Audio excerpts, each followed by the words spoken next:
Bonsoir à toutes et à tous et bienvenue à cette nouvelle édition de Direct. Ce soir, nous allons parler des différentes initiatives, que ce soit présidentielles, gouvernementales ou même sociales, et qui ont été récemment lancées justement parallèlement avec les célébrations du 30 juin, mais aussi avec la fête du sacrifice. Joyeuse fête certainement à toutes et à tous, donc des fêtes prévues dans quelques jours.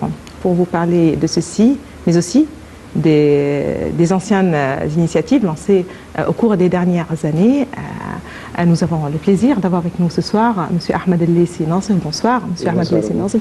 Vous êtes consultant international en éco-gestion. Ravi de vous avoir parmi nous ce soir. Plaisir de partager. Justement, avant de parler des initiatives, avant de parler de tout ce travail qui vise à alléger un petit peu le fardeau qui pèse sur les citoyens et qui vise aussi le citoyen égyptien, que ce soit la santé, l'éducation, le logement, tous les aspects du quotidien. J'aimerais bien parler de l'actualité, puisque voilà, on a une nouvelle assez importante. Il s'agit du canal de Suez qui a annoncé aujourd'hui un bénéfice record de 7 milliards de dollars, donc environ 6,7 milliards d'euros sur l'exercice 2021-2022, après avoir relevé à plusieurs reprises les droits de transit des navires dans ce passage crucial pour le commerce mondial. Je vous propose plus de détails sur cette nouvelle et je vous retrouve juste après.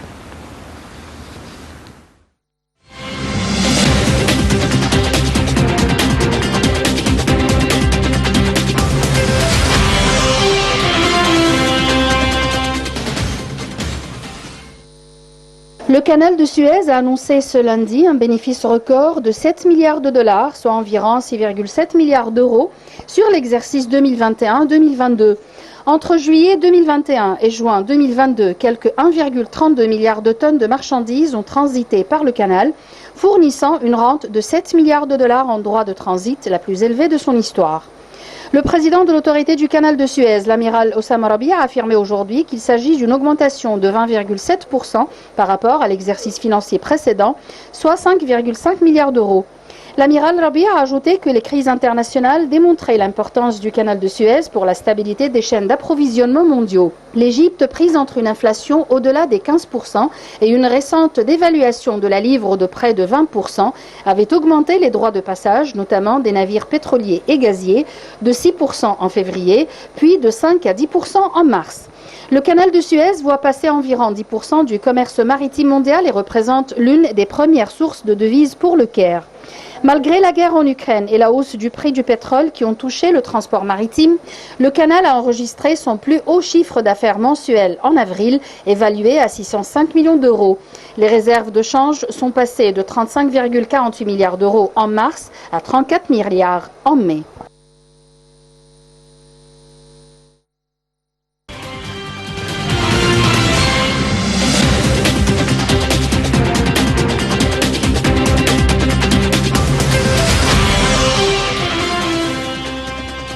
Voilà, Monsieur Ahmed El-Laissi Nasser. Donc on parle tout d'abord de cette somme récoltée par le canal de Suez. On parle de 7 milliards de dollars, une première pour le canal de Suez. Déjà, quel regard vous portez sur ce chiffre, mais aussi sur les détails? Le chiffre de 7 milliards de dollars, c'est très impressionnant, mais ce qui m'intéresse un peu plus, c'est le pourcentage de croissance. Quand on a une croissance de 21%, dans un contexte où le commerce international est en train de baisser, donc on doit se demander pourquoi on est en train, d'où ça vient cette croissance. Oui. Et vraiment, il y a trois axes qui sont très importants pour comprendre les sources de croissance pour le canal. La première, que l'Égypte a augmenté le coût de transit à travers le canal, qui est très logique à cause des augmentations et de l'inflation mondiale. Donc ça, c'est la première raison. La deuxième raison que ce genre d'augmentation n'aurait été jamais possible si l'administration présente n'a pas investi il y a quelques années dans la deuxième sens du canal, ou ce qu'on appelle largement le deuxième canal de Suez, qui a vraiment augmenté la capacité que le canal de Suez peut avoir des navires qui partent dans les deux sens dans le même temps. Avant, une direction devrait toujours attendre l'autre, ce qu'il passe, puis il prend sa place. Donc maintenant, on peut avoir les navires qui partent dans les deux sens. Donc ça a augmenté la capacité du canal. Et la troisième raison que je pense est très importante, que quand on regarde l'architecture mondiale du commerce, ce qu'on voit qu'il y a un très grand changement après ce qui est en train de se passer à cause de la guerre entre la Russie et l'Ukraine, qu'il y a un changement de direction, surtout pour les produits d'énergie, notamment le pétrole et le gaz liquéfié. Ce qui veut dire quoi? Qu'au lieu que la plupart du gaz consommé par l'Europe partait de la Russie vers l'ouest de l'Europe à travers les tuyaux, maintenant il y a une augmentation dans le gaz et du pétrole qui est en train de venir du Golfe. Et la route de ce gaz, elle passe effectivement par le canal de Suez. Donc ceci sont les trois raisons pourquoi on a subi une augmentation dans un contexte de baisse et diminution du commerce international. Très bien. Alors, pour plus de précision aussi, nous avons le plaisir d'avoir avec nous en ligne Dr Raouf Ghaffar, qui est un expert en économie. Bonsoir, Dr Raouf Ghaffar. Bonsoir. Donc, on parle du canal de Suez qui voit passer environ 10% du commerce maritime mondial. Et justement, malgré cette guerre ou cette crise russo-ukrainienne et la hausse du prix du pétrole qui a affecté effectivement certainement le transport maritime, on voit le canal de Suez qui enregistre son plus haut record. Et en fait, on parle d'un chiffre d'affaires mensuel en avril évalué à 605 millions d'euros. Oui, malgré tout ce qui arrive, le canal de Suez reste quand même le passage le plus important pour le commerce international dans tout le monde. Et les marchandises en provenance de l'Asie du Sud pour destination Europe et Amérique même, du Nord, passent par le canal de Suez. Et c'est pour ça que c'est un passage très important. Et en plus, on doit dire que les affaires et les améliorations qui ont eu lieu sur le canal de Suez dans les dernières années, sur le plan élargissement, sur le plan approfondissement, sur le plan transformation d'une grande partie du canal de Suez en deux directions, ils ont participer à l'augmentation du tonnage qui passe et à la capacité des navires et des bateaux qui passent. Donc c'est pour ça que malgré les incidents qui prennent lieu malheureusement partout dans le monde, le canal de Suez reste quand même très important et, comme vous l'avez dit,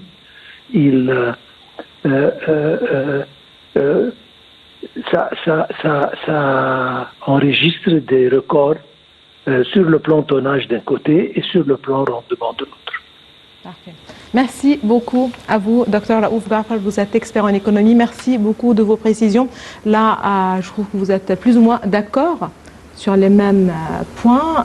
Monsieur Ahmed El-Lissi Nassif est là. On enchaîne tout de suite avec le sujet de ce soir, à savoir les différentes initiatives. Justement, j'aimerais bien commencer par les initiatives présidentielles qui ont débuté en fin 2017, on se rappelle tous, et qui sont étroitement liées à l'initiative de développement de la famille, du citoyen, de la famille égyptienne certainement, et visent à améliorer la santé des Égyptiens. Un défi, ça, certainement. Le ministère de la Santé participe au projet national de développement de la famille, si l'on peut dire, à tous les niveaux, y compris l'économie, les services, la transformation numérique, la culture, la sensibilisation et surtout l'éducation. Salih Hamed et Yara Choucha vous proposent plus de détails.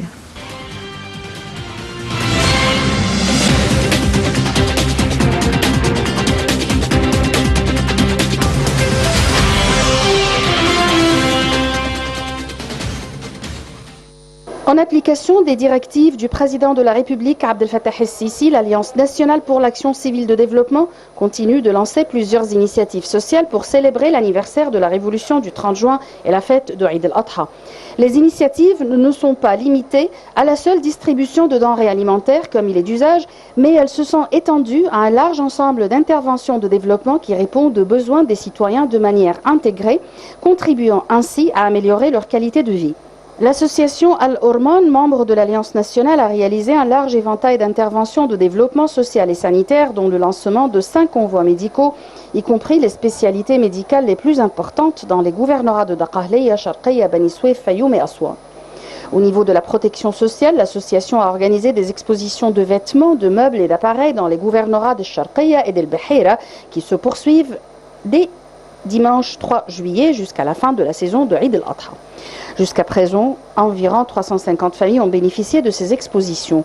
Du côté du développement, l'association a livré de l'eau au village du gouvernorat de Fayoum, visant à fournir de l'eau potable à plus de 250 citoyens, en plus de creuser des puits dans les villages de la zone de Barani, dans le gouvernorat de Matrouh, et de mettre en œuvre de petits projets de développement dans le but d'autonomisation économique et de création d'opportunités d'emploi dans le gouvernement d'Assiout. L'Alliance nationale pour l'action civile de développement a été lancée le 13 mars 2022 avec la participation des principales institutions civiles et de développement en Égypte. Elle œuvre dans divers domaines de développement, y compris le service, la santé, la sensibilisation, l'éducation, l'urbanisme et autres.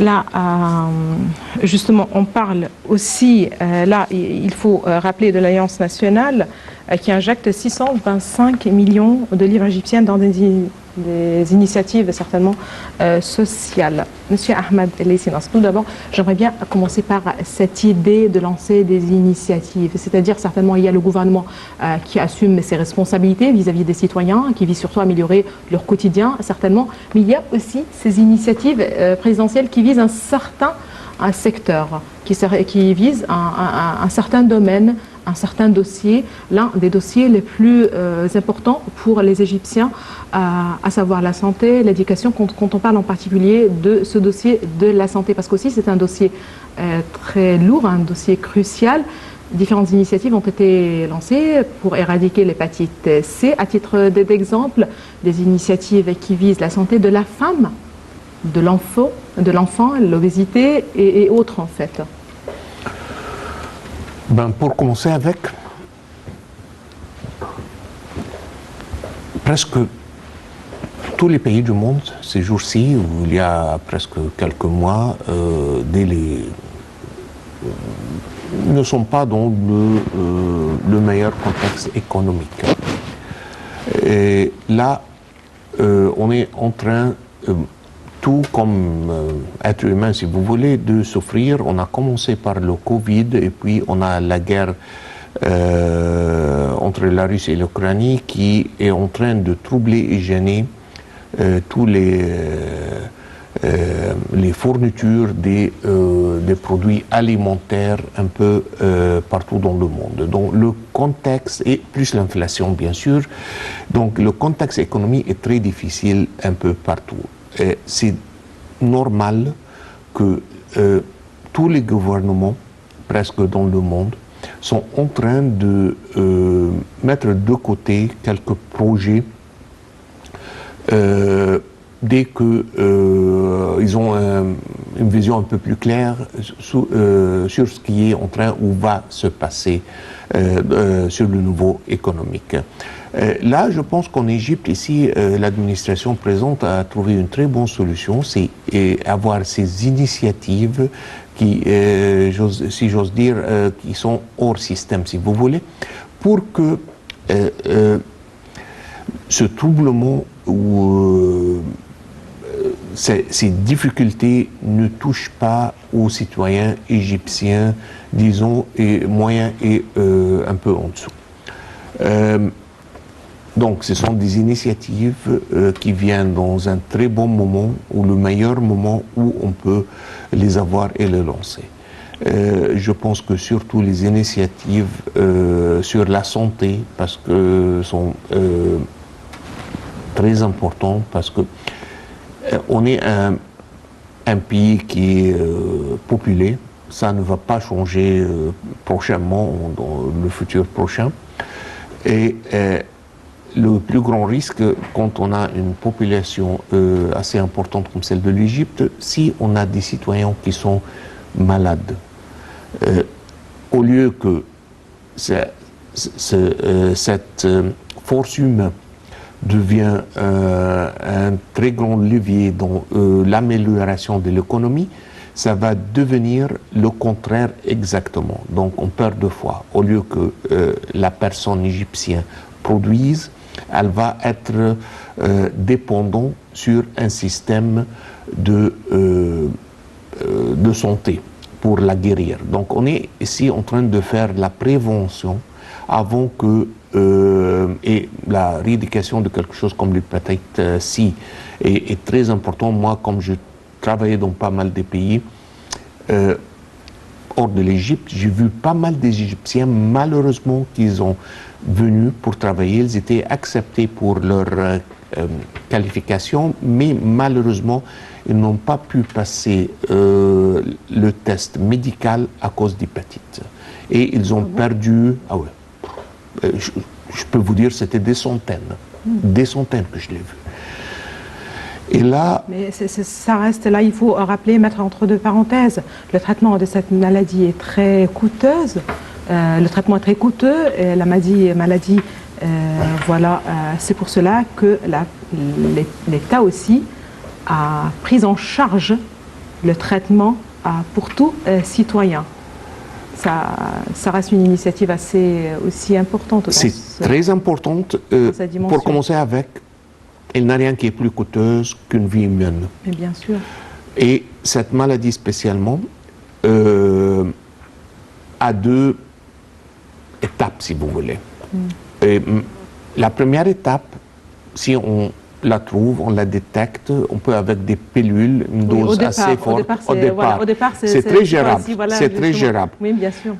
Dès que ça devient active et ça se transforme en cancer dans le foie, ça devient terriblement difficile à gérer. Un et deux, ça devient 10 fois plus coûteux. Voilà, ça commence à développer des conséquences, c'est certain. Honnêtement, je l'ai dit plusieurs fois, si cette administration précédente ou l'administration présente n'a rien fait que ça, déjà, c'est quelque chose qui est très très grand. Parce que les vies qu'ils ont protégées, les vies des Égyptiens qui ont protégé, les carrières qu'ils ont soutenues, c'est énorme, vraiment. Donc, là, parce que moi, je l'ai vu sur les deux niveaux. Quand je travaillais dans le Golfe, comme je viens de dire, j'ai vu des centaines des Égyptiens qui étaient renvoyés chez eux en Égypte une deuxième fois parce qu'ils n'ont pas passé le test médical. Et ma mère, je peux dire ça, a eu ça chez un dentiste et elle a décédé avec ça. Donc, je pense que c'est quelque chose de très, très important. Et si j'ose compter une seule chose que cette administration a fait, qui est historique, si vous voulez, je pense que ça va être ça. Il y a aussi 100 millions de Saha. Voilà, ça reste aussi une initiative qui vise encore une fois la famille, cette fois-ci. Et la famille, ça commence par la femme, bien sûr, parce que malheureusement, la santé des femmes était négligée, malheureusement beaucoup plus dans les endroits du campagne, si vous voulez, égyptien. Rural, oui. D'où justement l'importance de cette détection précoce du cancer. Oui, absolument. Et aussi, une chose que je pense que ça arrive, l'éducation, je pense que les gens sont en train de regarder ça d'une façon un peu différente ces jours-ci, que c'est pas par avoir plusieurs aînés. On regardait des femmes qui sont dans leur trentaine et on les pensait qu'ils sont dans leur cinquantaine. Et la seule raison que comment ils se sont traités, comment ils se sont comportés du point de vue santé et être enceinte plusieurs fois, ça n'aide pas le corps de la femme, ça n'aide pas la santé de la femme. Très bien. Là, je passe à l'Alliance nationale pour l'action civile de développement qui annonce la poursuite des initiatives de protection sociale. À titre d'exemple, Wasl Khir 2, donc cette initiative qui s'est, quant à elle, focalisée sur la fourniture de toutes sortes de nourriture et de soutien médical, mais aussi financier aux groupes, aux tranches sociales les plus vulnérables, voilà, surtout pendant le mois de Ramadan.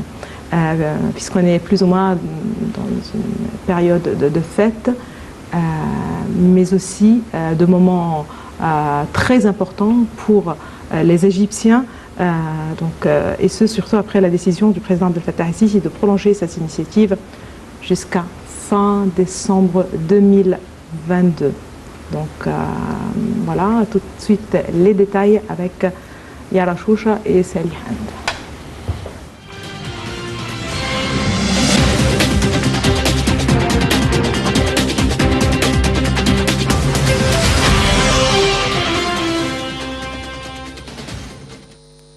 L'Alliance nationale pour l'action civile de développement a annoncé le lancement d'un large éventail d'initiatives sociales dans tous les gouvernorats de la République pour un coût total de 625 millions de livres égyptiennes, coïncidant avec l'anniversaire de la révolution du 30 juin et l'approche de Eid al-Adha et en application des directives du président Abdel Fattah el-Sisi. Dans un communiqué jeudi, l'Alliance nationale pour l'action civile de développement a félicité le peuple égyptien et l'État à l'occasion de l'anniversaire de la révolution du 30 juin et l'approche de Eid al-Adha, notant que ces initiatives comprennent la distribution d'une aide en espèces de viande, de boîtes de nourriture et de vêtements. Elle a expliqué que ces initiatives viennent soutenir les membres les plus nécessiteux et s'efforcent de partager la joie de Eid al-Adha avec les citoyens. L'Alliance comprend l'Union générale des ONG et des institutions, la Fondation pour une vie décente, la Maison égyptienne de la Zaka et la Fondation caritative Al-Joud, l'association Orman, la Banque alimentaire égyptienne, la Fondation Misr el-Khir, la Fondation Magdi Yacoub, l'Institut national du cancer, l'organisation copte évangélique, la Fondation Bahia, la Fondation Ahl Masr, la Fondation Vie décente, l'association Oresel, l'association pour les malades de foie, la Fondation arabe pour le développement et la communauté et d'autres.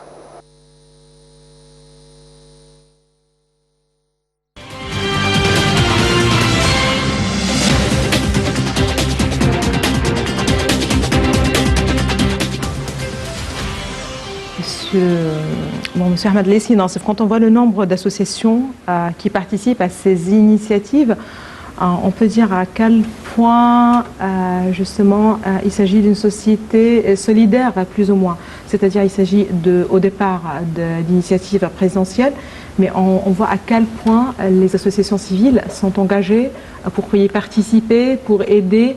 En fin de compte, on parle de cette essence même de solidarité qu'on voit partout. À quel point ça a aidé, selon vous, justement, à la réussite de ces initiatives présidentielles? Pour commencer avec, on est une deuxième fois dans des temps qui sont très très difficiles. Donc l'importance de ces genres d'initiatives devient vraiment très haute sur la liste, si vous voulez. Et là, il n'y a pas un temps qui est mieux de voir ce que la matière, la vraie essence des Égyptiens et de la société égyptienne que dans ces temps-ci, qui sont difficiles et qu'on ne peut pas avoir la paix si on sait qu'il y a quelqu'un qui a besoin de quelque chose. Donc là, la solidarité qu'on est en train de voir dans la société égyptienne dans ces jours sont vraiment super et ça vraiment démontre la qualité de la personnalité égyptienne. Ceci dit, j'aimerais passer à ce système de santé que l'État est en train de rénover, de renouveler, de moderniser. Voilà, encore une fois, on parle de l'un des projets grandioses qui ont été lancés il y a quelques années, avec au départ des villes comme Port Saïd, justement, comme modèle, si vous le voulez bien, et justement un système qui devrait être généralisé au niveau de la République. En fin de compte, on pourra parler d'un système assez, je ne sais pas comment dire, mais à la hauteur du citoyen égyptien. Si on regarde un peu, une des plus grandes différences entre le Parti démocrate et le Parti républicain en Amérique, c'est ce sujet, le soin médical. Donc, ce n'est pas un petit projet, c'est énorme. Et ce que j'aime bien, qu'on est en train de l'établir ou essayer de le gérer avec une façon très scientifique. On est en train de faire ou utiliser la ville de Port Saïd comme ce qu'on appelle un test pilote pour voir, pas seulement comme un modèle, mais comment ça peut se passer. Normalement, quand on gère un projet assez important, on commence par un petit endroit et on voit les réactions différentes, les défis, les choses qui ne marchent pas, parce que c'est très souvent quand on est en train de établir un projet, on est en train de le construire sur papier ou le planifier. Là, on a quand même commencé avec une grande ville, hein. Plus ou moins. C'est pas le Caire, mais c'est pas une petite ville quand même. C'est pas une petite ville, mais c'est une ville qui est gérable. C'est pas un village, c'est une ville qui est très gérable. Et là, on va apprendre pas mal de choses. Et dès qu'on comprend comment on peut perfectionner ce projet, on peut le rouler une ville par l'autre. Mais c'est pas le Caire, c'est pas Alexandrie. Donc c'est une ville moyenne et c'est ça la bonne façon de faire un pilot test pour que on apprend comment ça peut se mettre en œuvre vraiment un projet pareil. Parce que vraiment les détails sont presque infinis et ça peut être seulement senti quand on le met en test et on l'essaye. C'est très difficile de voir des centaines de détails que quand on est encore sur papier. Et je pense que c'est une approche très scientifique qu'on est en train de utiliser pour ce projet. Très bien. En retour à Wasl El Khair, cette initiative qui visait à soutenir un petit peu les tranches sociales, les familles les plus défavorisées, et justement une initiative qui a enfin décidé de continuer jusqu'à la fin de cette année. On parle de cette année, pourquoi? On parle encore une fois d'une période, vous l'avez justement précisé à plusieurs reprises, ce sont des moments un petit peu critiques pour le monde entier.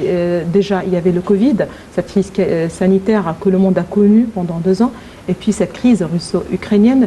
Donc, plus ou moins, les choses, voilà, certainement, ont changé au niveau mondial, une crise économique que le monde entier a connue. Un pays comme l'Égypte avait vraiment besoin de telles initiatives pour pouvoir soutenir cette tranche sociale la plus modeste, si l'on peut dire. Est-ce que c'est dur? Est-ce que c'est un grand défi, selon vous, justement, de décider d'ici fin 2002, on est capable de continuer justement nos efforts, cette aide, cette initiative. En fin de compte, les ressources devraient plus ou moins limiter. À quel point aussi c'est un défi pour ceux qui travaillent dans ces initiatives, y compris le gouvernement certainement. Bien sûr que c'est un grand défi, bien sûr que ça va coûter cher, mais ça va coûter beaucoup plus cher si on ne le fait pas. Donc, et pourquoi on est en train de parler de fin de l'année? Parce que toutes les projections pour la guerre entre la Russie et l'Ukraine, que ça va durer encore quelques mois. Ça ne va pas finir avant disons octobre ou novembre, quelque chose comme ça. Et dès que ça finisse, c'est pas que le lendemain, la vie va être en rose. Ça va prendre quelques mois pour que les choses rentrent dans le nouveau normal, si vous voulez. Et dans un contexte d'inflation énorme, comme tous les pays du monde sont en train de subir, notamment l'Égypte, ce sont ces classes sociales qui souffrent le plus. Et là, ce sont ces classes sociales qui ont plus besoin d'aide, et c'est ça qu'on est en train de faire. Une deuxième fois, oui, c'est un défi, oui, ça va coûter cher, mais laisser ces classes sans aide, ça va coûter encore plus cher. Donc là, je pense que le gouvernement et l'administration vont trouver des moyens pour continuer au moins jusqu'à la fin de l'année. Très bien. Là, on parle, rappelons bien, d'initiatives sans rappeler en fait des projets, de méga-projets nationaux, dont par exemple le projet qui vise les villages égyptiens. On parle de plus de 4000 villages, donc là on ne parle pas d'initiative, mais de tout un projet grandiose justement qui vise à moderniser l'infrastructure de ces villages, mais aussi à changer, si vous le voulez bien, le visage des habitants de ces villages-là. J'enchaîne avec l'Alliance nationale pour l'action civile de développement qui a annoncé le lancement d'un large éventail d'initiatives sociales dans tous les gouvernorats du pays, justement pour un coût, ou avec un coût total de 625 millions de livres égyptiennes, coïncidant avec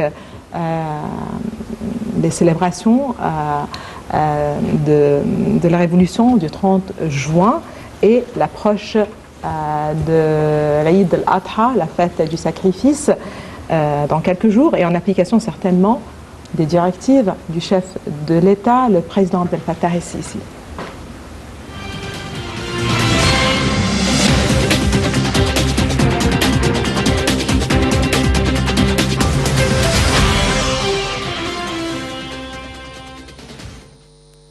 En application des directives du président de la République Abdel Fattah el-Sisi, l'Alliance nationale pour l'action civile de développement continue de lancer plusieurs initiatives sociales pour célébrer l'anniversaire de la révolution du 30 juin et la fête de Eid al-Adha. Les initiatives ne sont pas limitées à la seule distribution de denrées alimentaires comme il est d'usage, mais elles se sont étendues à un large ensemble d'interventions de développement qui répondent aux besoins des citoyens de manière intégrée, contribuant ainsi à améliorer leur qualité de vie. L'association Al-Orman, membre de l'Alliance nationale, a réalisé un large éventail d'interventions de développement social et sanitaire, dont le lancement de 5 convois médicaux, y compris les spécialités médicales les plus importantes dans les gouvernorats de Daqahliya, Sharqiya, Bani Souef, Fayoum et Aswan. Au niveau de la protection sociale, l'association a organisé des expositions de vêtements, de meubles et d'appareils dans les gouvernorats de Sharqiya et d'El Beheira qui se poursuivent dès dimanche 3 juillet jusqu'à la fin de la saison de Eid al-Adha. Jusqu'à présent, environ 350 familles ont bénéficié de ces expositions. Du côté du développement, l'association a livré de l'eau au village du gouvernorat de Fayoum, visant à fournir de l'eau potable à plus de 250 citoyens, en plus de creuser des puits dans les villages de la zone de Barani, dans le gouvernorat de Matrouh, et de mettre en œuvre de petits projets de développement dans le but d'autonomisation économique et de création d'opportunités d'emploi dans le gouvernement d'Assiout. L'Alliance nationale pour l'action civile de développement a été lancée le 13 mars 2022 avec la participation des principales institutions civiles et de développement en Égypte. Elle œuvre dans divers domaines de développement, y compris le service, la santé, la sensibilisation, l'éducation, l'urbanisme et autres.